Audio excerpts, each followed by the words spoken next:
की शेती करत असताना फक्त खतं औषधं ह्या गोष्टीचाच खर्च नाही शेतकऱ्याला, कारण शेतकऱ्याला खूप काही खर्च आहे शेती मागं. जसं आपण जर बघितलं, मोटरीचा खर्च, वायराचा खर्च, पाईपलाईन फुटल्याचा खर्च, पाईप तुमचं ताटरपासून वायरापर्यंत, मोटरीपर्यंत, मोटर जळली तर भरणं, ह्या टोटली खर्चाचा जर अभ्यास लावला ना मित्रांनो, तर आपल्या मालाला भाव 3 पट पाहिजे, दुप्पट नाही 3 पट पाहिजे. म्हणजे एवढा खर्च आपल्याला लागतोय. एकीकडं भरमसाठ खताचे भाव वाढत चालले, दुसरीकडं मालाचे भाव जर वाढले तर ते परत कमी होतात. बरं, त्याचं कारण बी काही समजत नाही.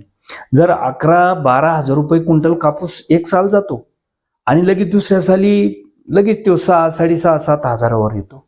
मग मला हे समजत नाही की ज्यावेळेस खताची बॅग 1500ला जाती, तर ती 2 किंवा दुसऱ्या वर्षी ती 1000ला यायला पाहिजे, पण ती तसं नाही होता, ती परत दुसऱ्या वर्षी